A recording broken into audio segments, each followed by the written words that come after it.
Wonderful. So welcome, welcome, welcome. If you could, would really appreciate if you turned your cameras on so we could see you. But if you're in the middle of lunch or something like that, I totally understand. So welcome to this special presentation. Hey, Mike, thank you. Are you making what you should? And this is really an interesting conversation about how are you doing financially and otherwise in your law practice. And that's really what we're kind of inquiring and looking at, talking about.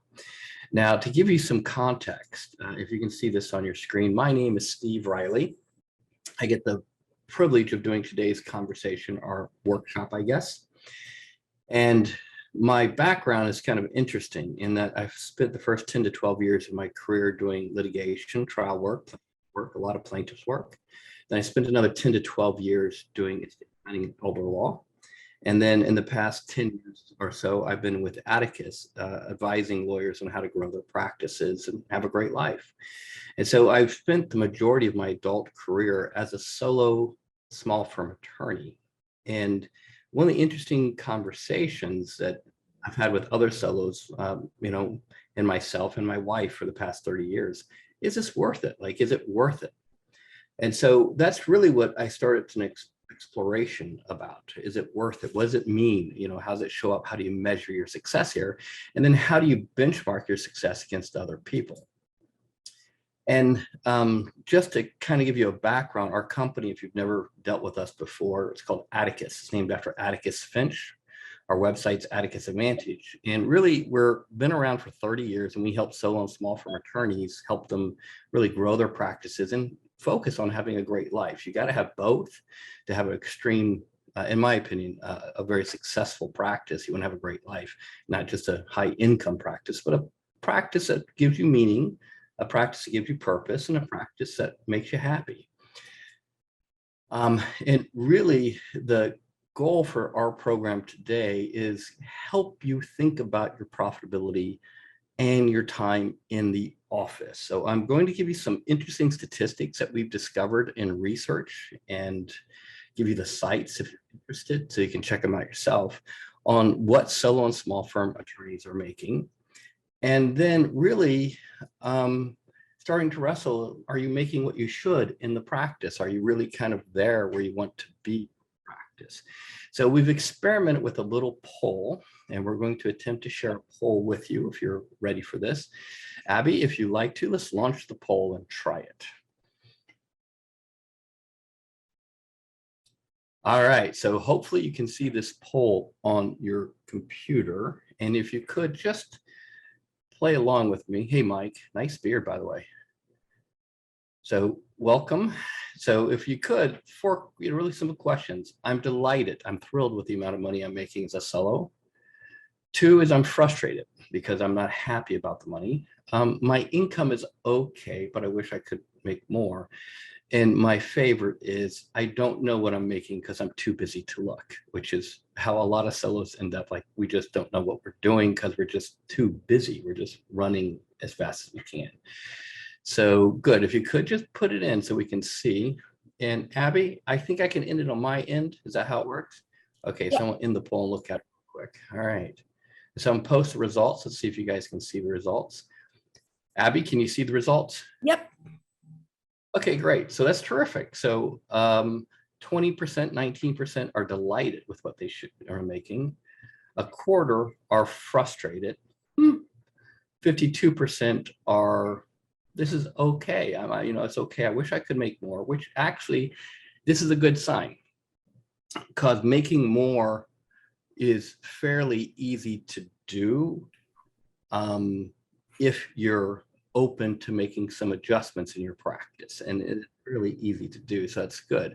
So 52 and 24, so about 75% are either frustrated or wishing they could perform a little bit better in their practice. And they were at 5% going, I'm too darn busy to even look. I don't really know. So that's good. Abby, if you could, make sure we capture this. I like to capture this because it's a really great poll. Absolutely. Thank you. And so everybody, this is Abby. I forgot to introduce Abby. Abby's my right hand in doing the program. She's what we consider a resource advisor. We also have on the call with us Terry and Lori today, who are part of the Atticus team, and also John Zimmerman. And John is here just, I think, to offer moral support than anything else. So here's the thing, when I look at this and I start to talk to lawyers about, should you be solo or should you go work for someone? And there's some intangible elements of this. So a lot of lawyers consider, should I work for somebody else, like a law firm, the government?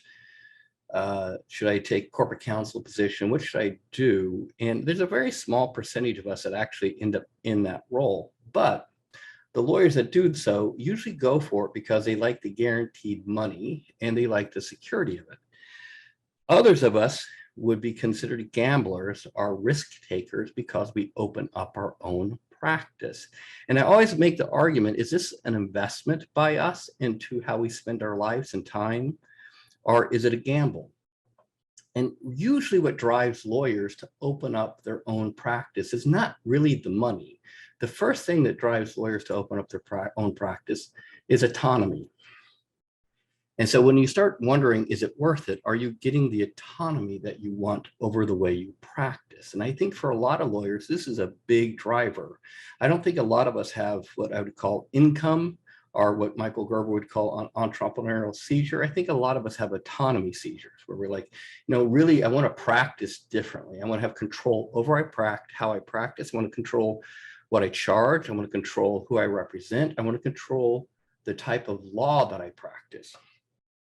And I know, at least for me, that was a big deal for me when I opened my own shop, is I wanted to control my hours. I wanted to control the type of clients I worked with. I wanted to control who I can say no to and who I can say yes to. I want to control the type of law that I practiced. And so when you look at, am I making what I should, one of the things that we want to consider is, one of the primary drivers is autonomy. The Latin root is autonomos, self-law, over how we act as professionals. The second one is interesting. It's control over our life, control over our time outside the practice. And it's really the ability to practice when, where, and how we want, and really to be able to influence our future as individuals. As individuals, we get to choose how we practice. Now, if our business skills stink, we start to get sucked into the practice and get enslaved by the practice, which happens to a lot of us. We just get a little overwhelmed and consumed by the practice. So when I talk about the money, I want you to also take in consideration that it's not just the money you're playing for as a solo. You're playing for autonomy over the practice and control over your life, control over your time. And so when we look at the money, I want you to consider that if you've got the autonomy, you've got the control, living the life the way you want, practicing where you want, the money is actually fixable. And that's the interesting thing about this. The money with most practitioners is actually a fixable thing. Like, you can adjust your practice like a mechanic would adjust their car to make it perform better. You can't see it because you're in the middle of driving the car, but you can actually adjust your practice to make it more profitable. So when we look at this, the money is an interesting conversation. And when you start to go across the country, and sometimes, in Canada and other parts of the world, you start to get resources like, how am I doing in comparison to other lawyers that are doing the same thing that I'm doing? And what I used to do, which was a terrible mistake, because I used to, at different conferences and cocktail parties, I used to ask my colleagues how they're doing. And I quickly learned never to ask somebody how they're doing financially when they've got a couple of drinks in them. Either they're doing really great or they're doing really bad. And most of the time, they don't actually know their numbers. So what they tell you anyhow is inaccurate either way. So when we look at the money, the question is, how are you doing? And we have to kind of look at a couple different things. There's kind of 4, maybe 5 variables on this. Number one, how many hours a week have you dedicated to the practice?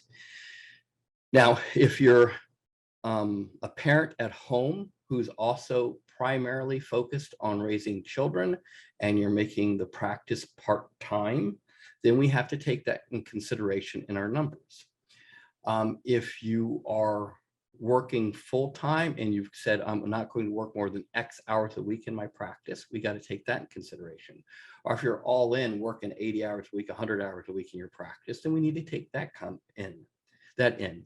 The type of practice actually has an impact on the income. So different types of practices are easier to start and easier to make more profitable because there's more work of them. And then the next element is business skills. It's one of the challenges in talking to solos because we have such tremendous pride in our legal skills that we usually miss the thing that drives the growth in our practice the most is actually our business skills, our ability to focus and manage our time, our ability to bring in business, our ability to price, our ability to manage people is actually some of the things that drive it. And of course, expertise. As you niche more in your practice, you actually refine your processes and drive your profits up. Lawyers that have a tendency to be a jack of all trades, general solo practitioners, usually make less because they've got too many different processes and too many different practice areas in their practice. My experience has been that if I can help someone refine their practice and refine their focus, their profitability actually improves. So when we look at the numbers, I want you to take in consideration, there are basically about 4 to 5 variables that impact these numbers on top of where you may practice in the country, and then on top of who's reporting these statistics. And then for those of you that are looking to increase your income through your practice, I'm going to give you 3 practical suggestions to consider. So here's the interesting thing. This is interesting. Bar associations, and these are 2 recent studies, and I think this is very interesting. The Florida Bar does this very religiously, and they say that the average annual income for solo attorneys, and this is average, some are higher, some are lower, and this is as of 2018, is about 90 grand a year. This is net income, not gross. Texas Bar, I guess because things are bigger in Texas, is 97,000 annually, which I found very interesting. I think it's pretty low, but I think it's interesting to see this. Now, here's where things get goofy. So you guys just saw the bar results, right? Look at this. This is crazy. These are non-traditional sources. These are not bar results. These are employment recruiters, people that help lawyers find jobs or help you hire people and things like this. 2 of them, ZipRecruiter, which I think is very interesting as a study. This is their study. They said that average Florida solo makes about 60 grand a year. If you're in New York, you make about 81, Texas 84, California 72. The national average is 78, which I think is incredibly low. Interesting thing. And so I've got the links here if you want to check it out and read the studies yourself. And then Glassdoor says about 71. So this is interesting to me because it's a significant difference in what the bars are reporting, which may have a lot more to do with who's filling out the reports, right? Who's responding to the surveys. Now here's the funny one. I shouldn't say the funny one. This is the one I found fascinating. You guys ready for this one? Look at this. Martindale and a couple other legal software providers that provide case management and practice management software have done studies. This is fascinating. Martindale says that the average solo makes 150 grand. Now, this is obviously 60,000 more and a lot, almost double what ZipRecruiter says. This is based on a 2018 study. Now, the interesting thing about this, they only sampled 823 lawyers. Now, of the 823 lawyers, who do you think they sampled? More than likely, Martindale clients that are using their case management system, right? Now, I got 2 thoughts about this. Number one, it would look really good if you're Martindale saying that the average lawyer makes twice as much using their system, or the fact that a lawyer invests into a case management system, which probably makes more sense, they run their practices more efficiently. And that's generally been my experience. If you've got a great case management system, whether it's Martindale system, Clio, Rocket Matters, My Case, Practice Panther, all the different case management systems are out there. You usually run your practice more efficiently, and usually a lawyer that buys that is usually going to be more business-minded in their practice. They're not trying to use Outlook to manage their cases. They have a whole investment system. Actually, they've invested to a system and process to manage their cases. So they're typically going to run a more efficient and effective practice. That's my experience. Now, here's an interesting conflict. This is fascinating to me. According to Martindale, 3/4 of us, 69% of us that are solo practitioners would choose law as a practice again. However, I guess here in Florida, 70% of us would not. And I found this incredibly interesting as a conflict. If you look at some of the New York bar results, you look at some of the studies, the job dissatisfaction is pretty significantly high among solos. Florida, when asked, respondents said they would not do it again. So 70% of Florida solo practitioners said they wouldn't do it again. They said that is a less desirable career, and 3% of them said they would probably do it again, like they would find the career interesting again. Interesting statistics, right? So, any of you how many of you have tried a case just by waving a hand? Now, yeah, thank you. Very good. So we all know that we have to be careful of how statistics. You can have fun with statistics. Thank you, Janine. We can have fun with statistics. We can play with statistics. So that's when we start doing the study. We start really asking ourselves, what can we actually benchmark what solo and small firm lawyers make? Are they happy? Are they unhappy? What are the reports saying? What are the studies saying? And so if you're interested in this and you want more, our research on this, by all means, pop us an email or, put in the chat box. I like to see the research. We'll be happy to send you what we have on this. But it's totally fascinating when you start to poke around. And this is where I start really looking at it going, and I've been doing this for a long time, both as a practitioner and both helping lawyers. Our company works with about 600 solo and small firm lawyers around the country, both one-on-one and group programs, helping them improve their practices. And usually the incomes that I see are significantly higher. The issues I see are significantly different. The career dissatisfaction is pretty consistent. Most people, when we start working with them, are usually worn out, tired, frustrated, and are kind of on the verge of burnout. So I think that's where the question, is it worth it, comes from. I always joke it's worse, there's nothing worse than having a level of resentment towards your practice. When you start going into the office and resenting your practice, you've got to change something. So I've got 3 practical strategies for you. All right, 3 practical strategies. Strategy number 1.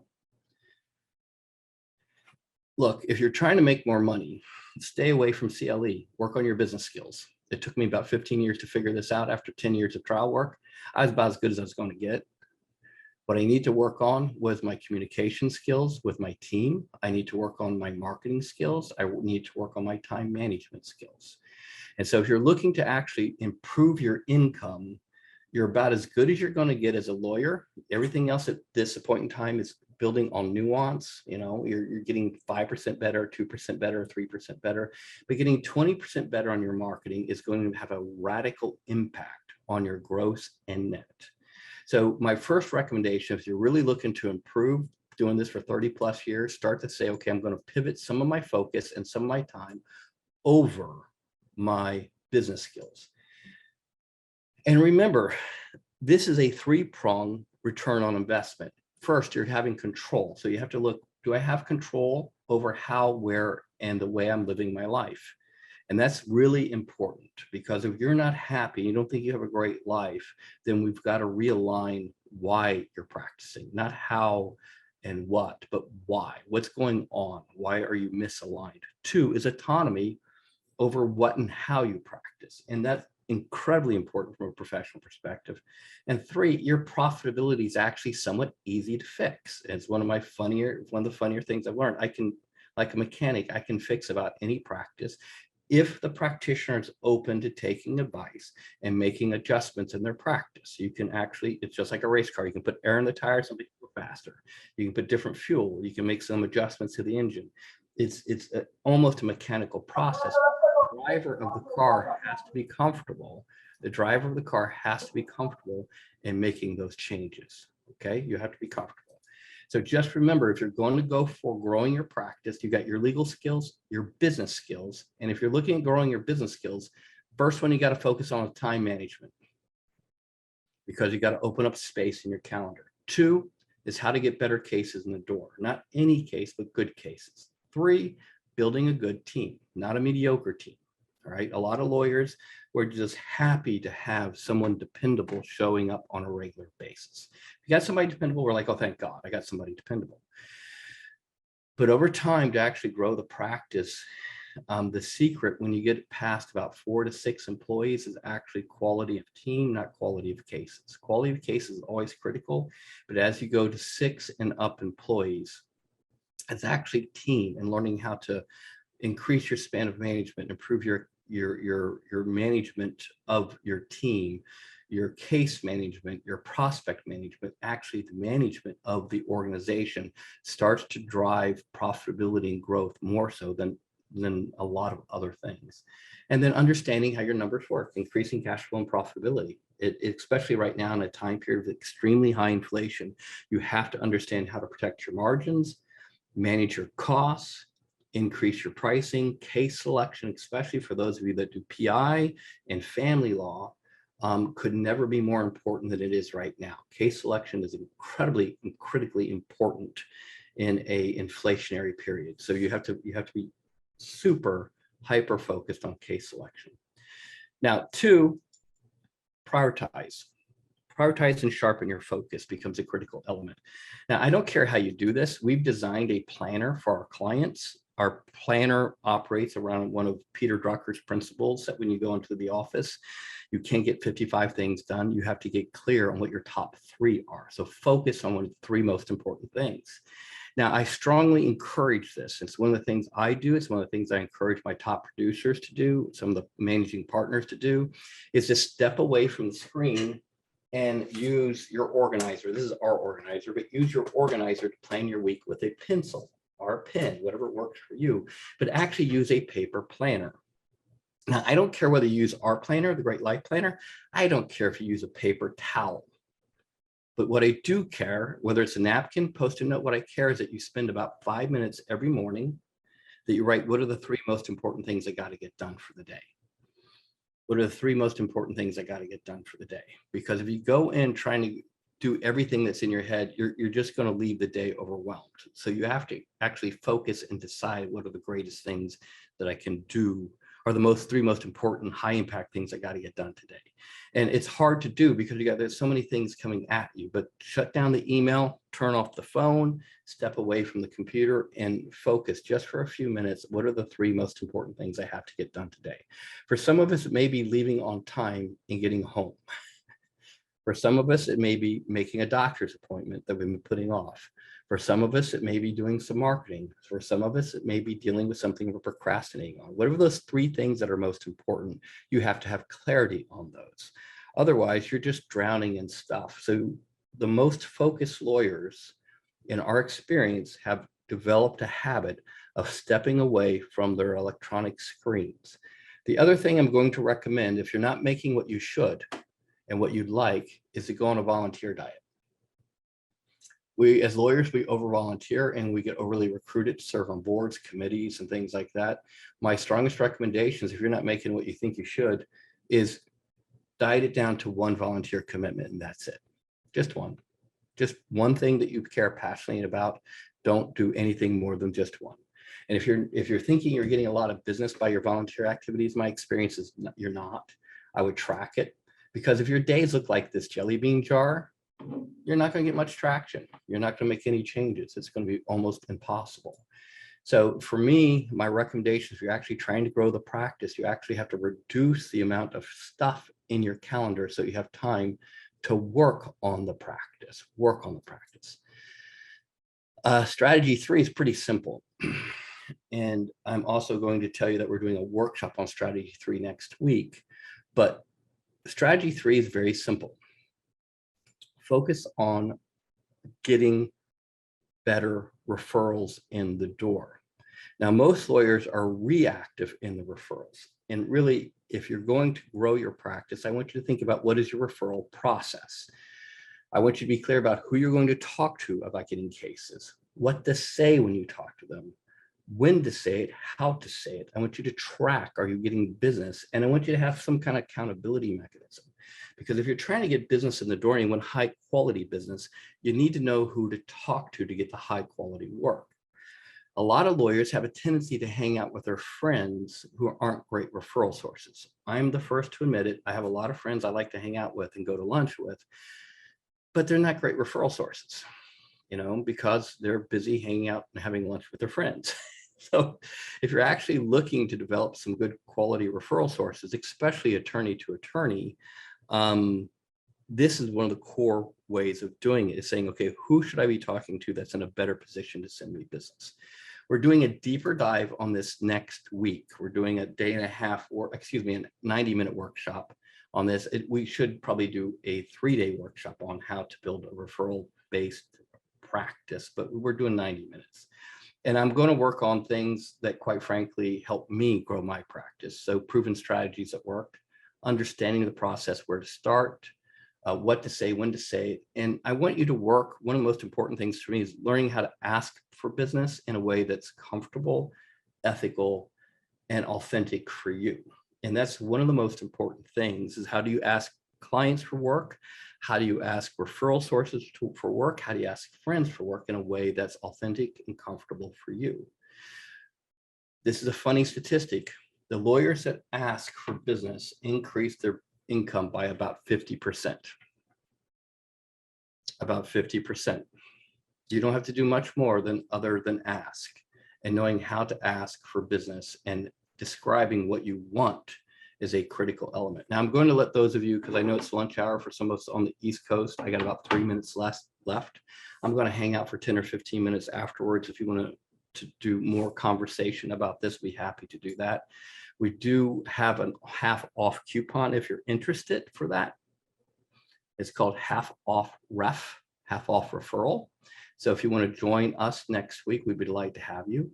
And we'll meet you halfway on a coupon code. Abby will put a link into the chat box. Abby will give you the coupon code if you want it. And then if you're curious about other programs that we do, we have upcoming programs. One's the Practice Growth Program, which is our premier coaching program. It's usually led by other lawyers who help you work on those 4 cornerstone skills for growth. We have a 1-day workshop called Double Your Revenue. We've been teaching this for about 20 years, teaching lawyers how to take their revenue from X number times 2, whatever your practice is, times 2. And then we have a workshop similar to this at the end of October, which is basically on finishing the year strong, which is more or less a virtual goal setting workshop.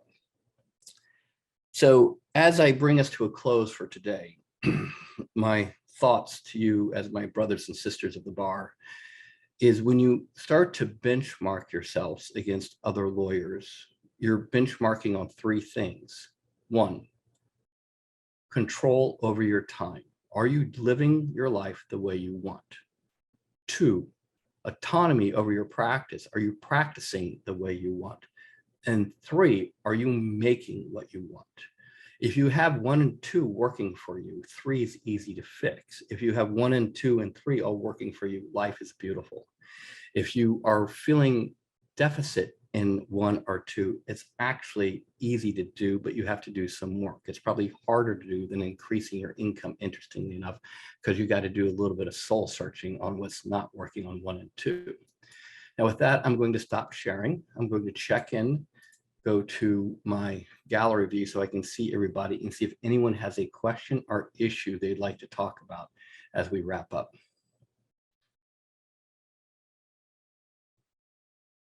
All right, if you've got a question or issue, just, hey, Fred, I see you out there. I see your smiling face. How you doing? Good to see you. Good, good, good, good. So if anyone has a question or issue, I'll be happy to wrestle with you on it or talk about it. All right, Abby, I'm just going to check in and see how we're doing on the chat box. We good? Yeah, we just had one question. I guess I can just read it out loud. Andrea asked if your workshop next week will be available for recording, and the answer is yes. As long as you register, even if you can't attend, you will receive a copy of the recording as well as worksheets and resources that we used. So hopefully. Is she still with us? Yes. I am. Hey, great. So if you can't make it, yeah, we'll record it, but I'll hook you up with one of our coaches. So if you can't work, if you can't make it, let us know. And then I'll have Lori wave hi.